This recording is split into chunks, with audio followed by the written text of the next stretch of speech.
Welcome to Starting Over Podcast. I'm your host, Edward Shelton, aka Dark Logos, and this is a show where we look at the strategies, tactics, and mechanics behind the game of heroclix.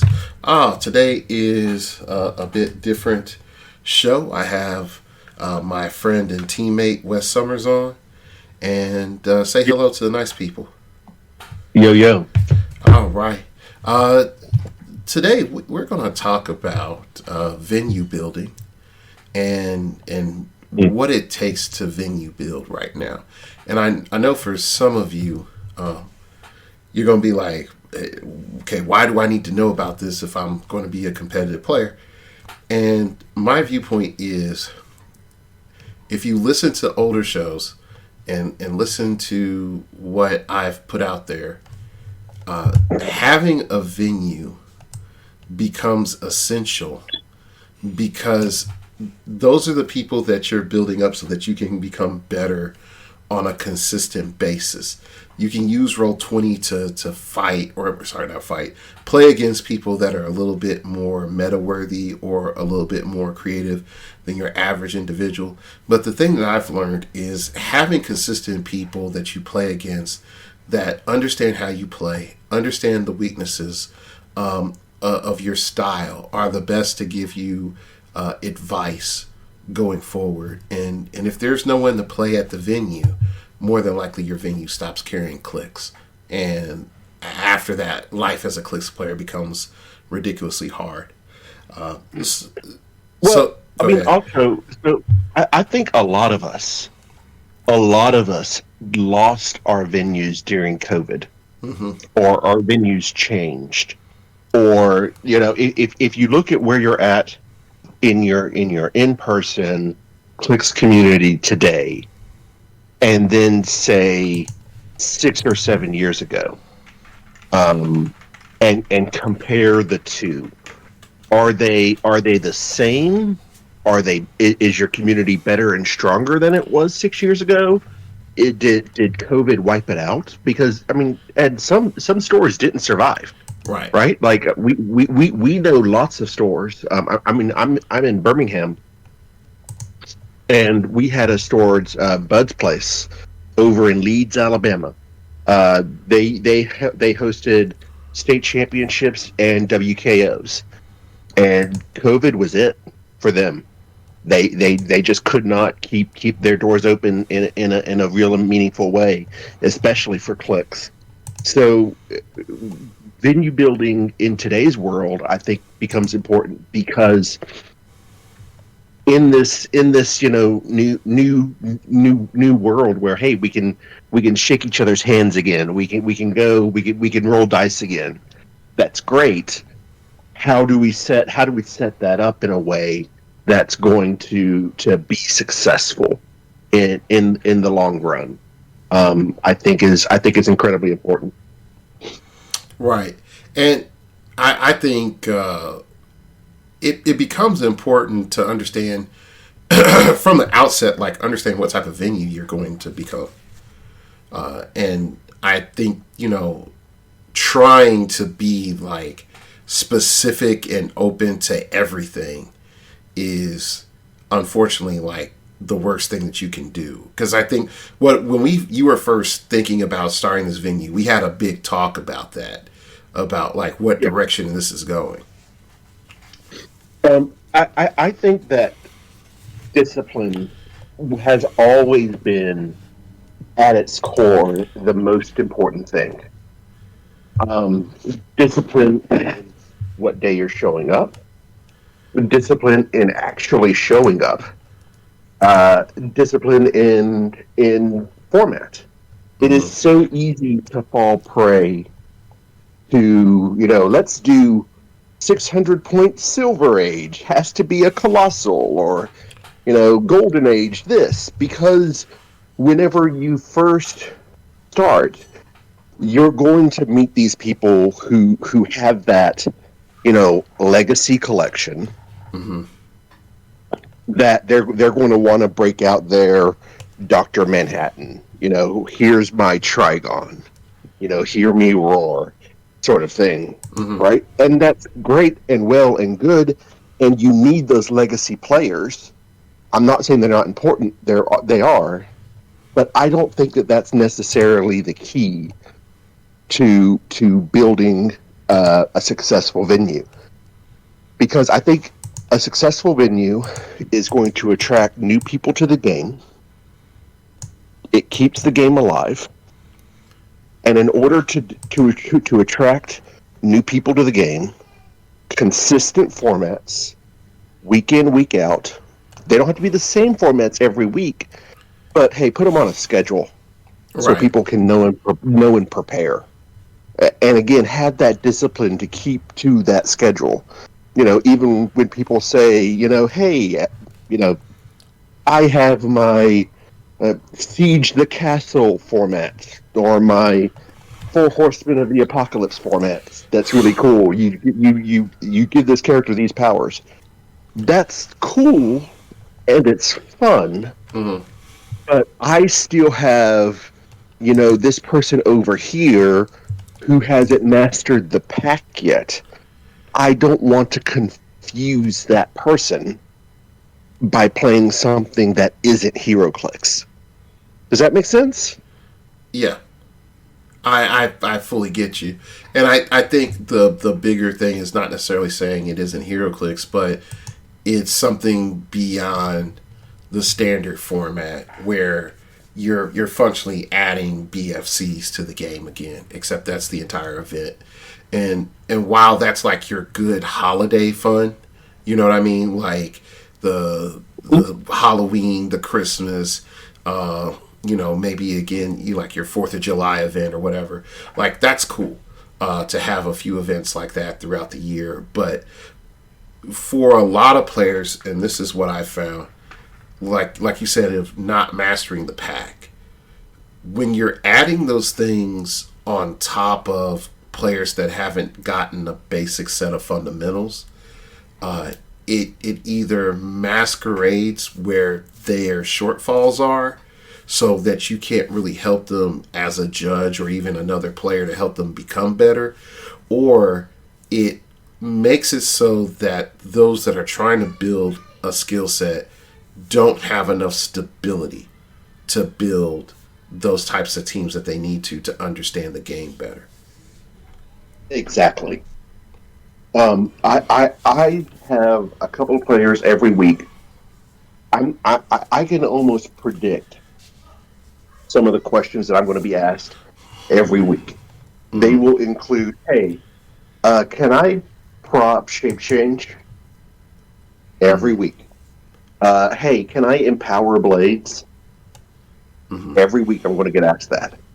And as long as we have sort of these basic fundamental questions in people's minds, I don't want to confuse people any more than they're already confused, because hey, heroclix is hard.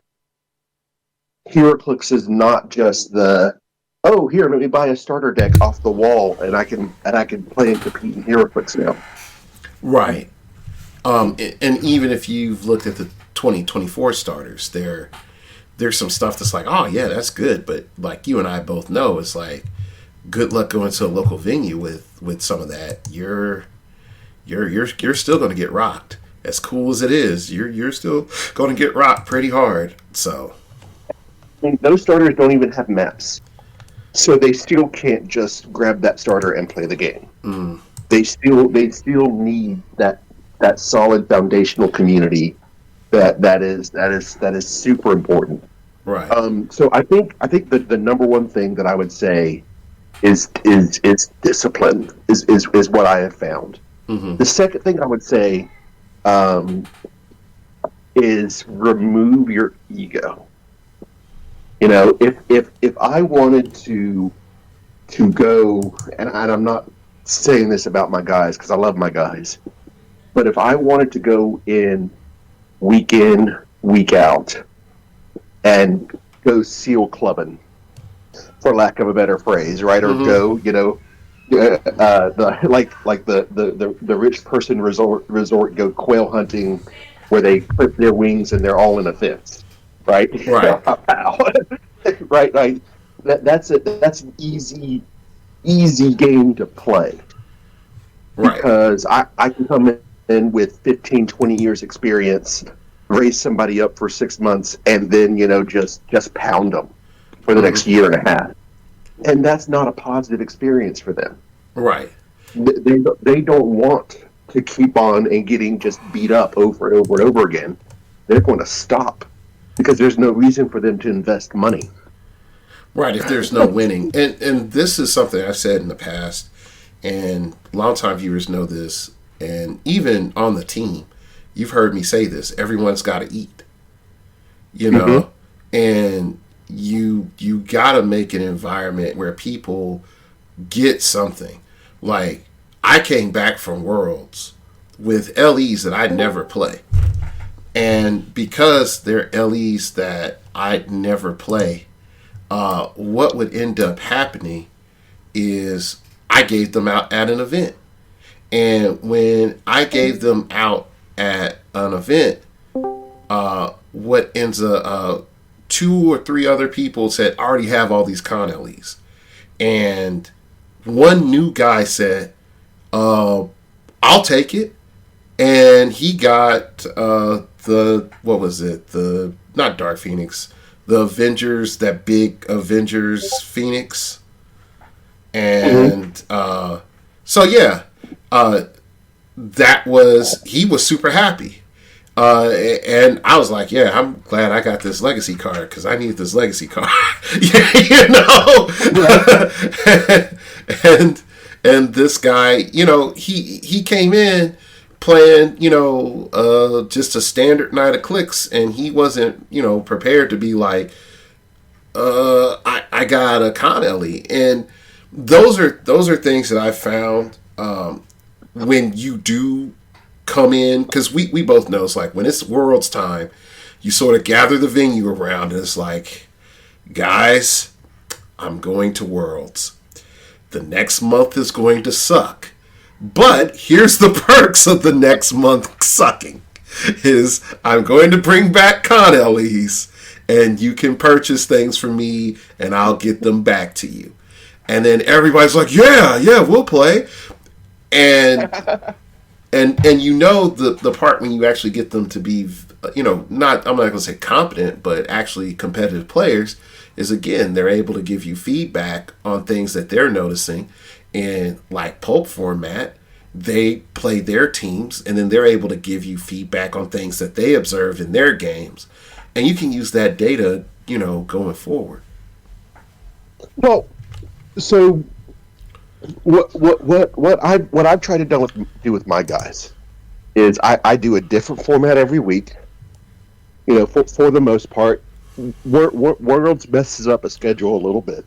Yeah. So like this week I had to do this month I had to do pre-release and release, back to back, which is unfortunate, but with how things fell out to Worlds and with Thanksgiving right here all at the same time, it's messed up our schedule a little bit. But Mm-hmm. um, being on a rotating schedule, I do pulp, then I do sealed, then I do 300 modern, and then I do 300 silver, and that's sort of my rotation for the month. Mm-hmm. And what that does is it sort of creates a situation where sometime everyone's going to have a good night. Right. Everyone eventually will have a good night. Right. So we have we call them sort of the lost tribe. We have this group of people that lost their that never really had a venue, but loved the game. Mm-hmm. But somewhere along the way, they have stopped really learning the rules Mm-hmm. and have sort of house ruled and bandaged together how they've played for the past 5 or 6 years Mm-hmm. and made it work because they were kitchen table players and they didn't have a venue.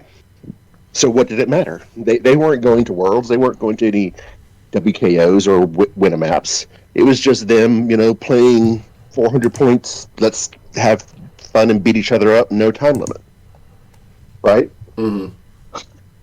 And one of those guys, his name is Joey. Bless his heart. These people have been absolutely struggling because they're essentially relearning what the rules are to the game now that they've found a venue. And to their credit, they're sticking with it. And Joey won sealed last week because he pulled Cthon, and that's a guaranteed way to win sealed in this format. Because Well, Cthon's yeah, Cthon. Cthon be doing Cthon things.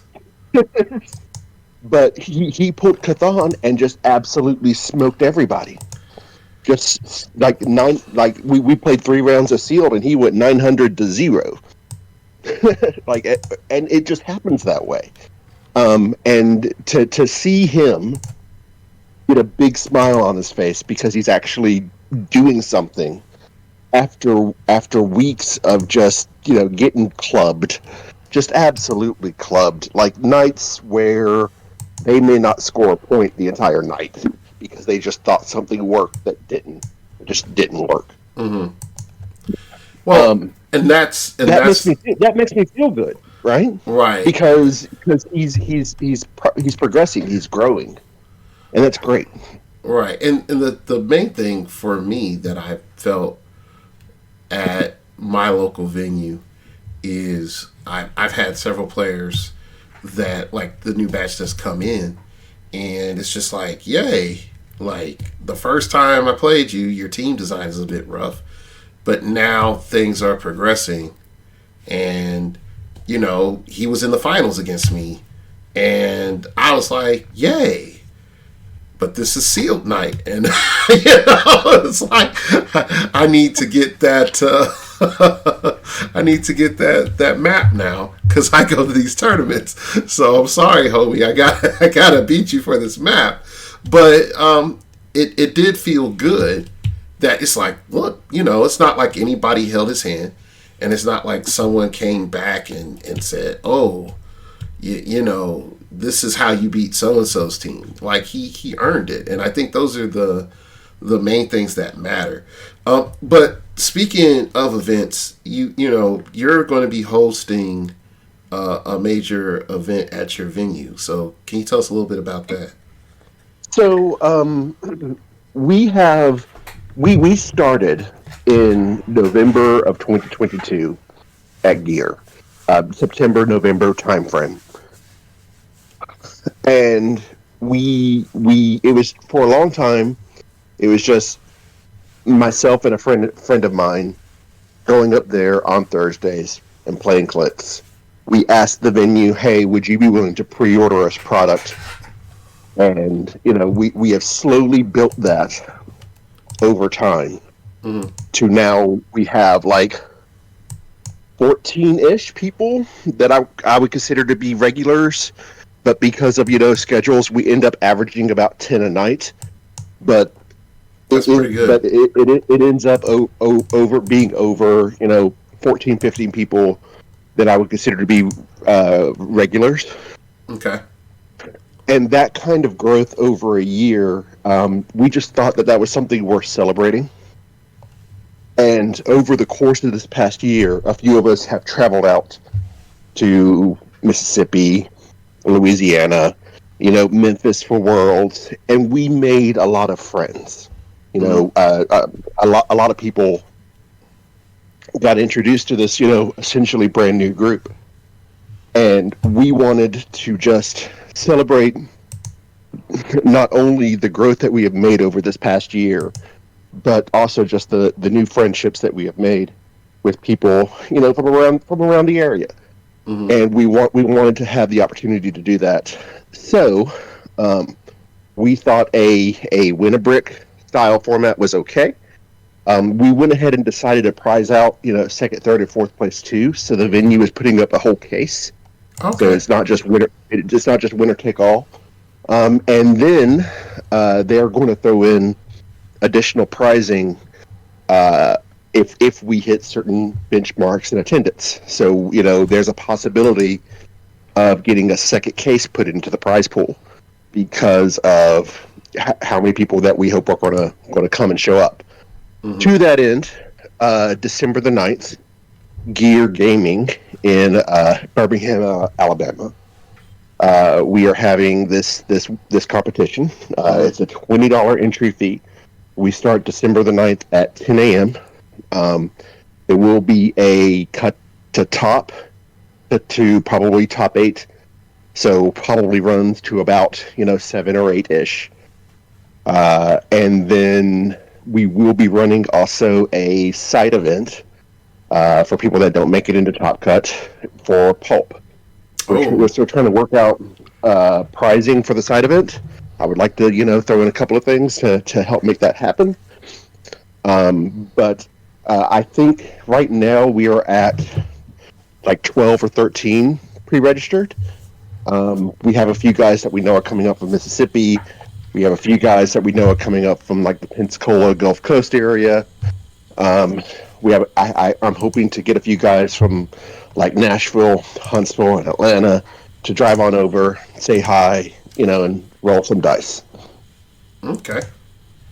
So, like, all in all, this sounds like this is going to be a pretty, like, state-sized level event. Yeah, I'm expecting somewhere in the neighborhood of 20 to 25. If we get over 25, that would be awesome. We do cap at 35, I think, but I think 30 is the point at which he said he'd be willing to throw in a second case. Okay. Which would be pretty awesome. Yeah. So I think this is going to be a pretty good event, and for those that are maybe in the area, and I know Wes is going to be like, shuttling this around as promo material, because that's what good friends are for. Just sort of keep in mind that you have just about a month from the time that this will go up to prepare it. So, like, just take some time to think about, like, if I'm going to do that pulp event, what am I going to play?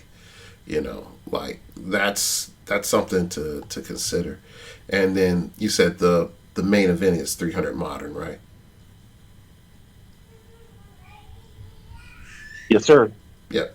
So, like, even if you're looking through, and I know you can listen to Critical Clicks, you can listen to Dial H, you can get a lot of good ideas clicked off, and I wouldn't say yours truly right now, because again, yours truly is on Padawan mode a bit right now. But we are all trying to learn the new meta, right? The atom bomb that was Wheels of Vengeance has fallen on the meta, and now we're all trying to learn the post Wheels of Vengeance meta, and we're getting there. Oh yeah, process, put a bike on it. We're getting there. Yeah, the years ago it was put a sniper rifle on it. You remember that? And now it's like put a bike on it. It's like every character has move and attack. So and at worst, every character has hypersonic speed. So there's literally no excuse. Every character has hypersonic speed. So go forth, young man. Go forth. It's funny because in preparation for this event, my locals were practicing a lot. We're trying to make sure that we're all prepped and ready. And one of my locals is a member of the marching band for Auburn University. Mm-hmm. And if you know anything about this time of year, this is the season. Right? Mm-hmm. So they are on buses every week, unless it's a home game, traveling to different parts of the country to play at football games, right? Mm-hmm. This kid, the event is the day after he gets home for winter break, and so he's trying to prepare because this will be his first big heroclix event since he's been gone for the semester. Mm-hmm. And he is somebody who I found on Facebook. His name's Dalton, great kid. Anyway, He was practicing for this event via Rule 20 on the bus back to Auburn from Vanderbilt. Mm. And that to me just shows like an amazing level of like, passion for the game, and also just it's pretty cool that he was even able to do that. In my mind, it's like, whoa, he's literally on a bus, and what's he doing? He's playing heroclix. That's a pretty awesome thing. Yeah. Well, like I said, we're going to go ahead and wrap this up. So, a couple of big things. Like I said, check out the event. It is December 9th. It sounds like this is going to be a lot of fun. There's tons of cool things that are going to be available. You have a chance to win a brick. Real quick, is there anything that's not allowed, like any like new iconics or anything like that? Because I think if it's modern legal, I'm allowing it. I am not big on creating artificial ban lists. And to be frank, with how wide open things are, or how wide open things is, whatever. Anyway, with how wide open the meta is right now, I want to see what people come up with, right? Because the month after is the Champions Open, hosted by David Newmark, and I know that a lot of these guys are going to be going to that. And if you had to put a gun to my head and say, hey Wes, what do you think top 50% of teams are going to be for that event? I wouldn't know. Would you venture a guess, Ed? Would you venture a guess what the top 50% of that's going to be? I would argue is some modification of the World Championship teams, and maybe just maybe a couple of clones of the top 8 with bikes added or whatever. I just want to see someone roll Black Adam at 200. That's what I think. Retirement was so severe, man. Like we knew it was coming and we needed it. I'm not complaining, but to me, I don't know that I can say that the meta is going to be a rehash of the World Championship because the meta was so severe. Yeah, I think also there's some, and if I was just to put in my weatherman like viewpoint right now, I would still say a couple of key things. Number one, it's Scott Porter's world, and we live in it. So, absolutely, white absolutely. shirt and black shirt Porter are going to be out there. I think there are a couple of different keyword focus teams that have some distinct advantages. Primarily Avengers, Justice League, because the TA changes, and I would even mystical and monster. I think that's a little bit. It becomes interesting.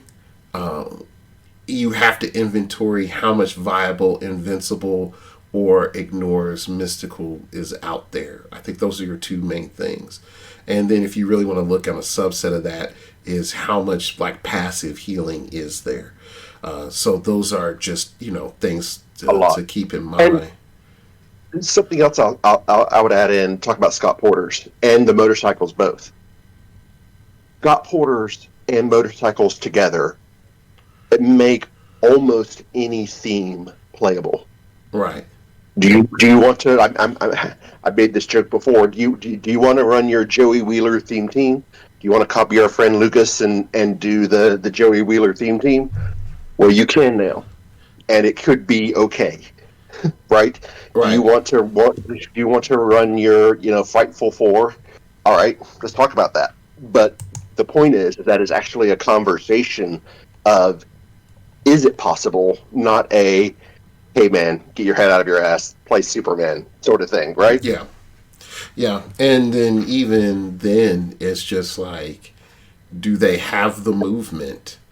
Like, I think we even talked about, what was it, Darkseid with a bike, Legacy Darkseid with a bike, and how obnoxious that just is in trying to deal with. Because he's just like, good luck. good luck tracking me down. Vroom, vroom. vroom, vroom. You know, yeah. So, and again, I'm not, making any statements of like this is, these are the invincible, unstoppable plays. But I mean, I think now is the time where research is your best friend.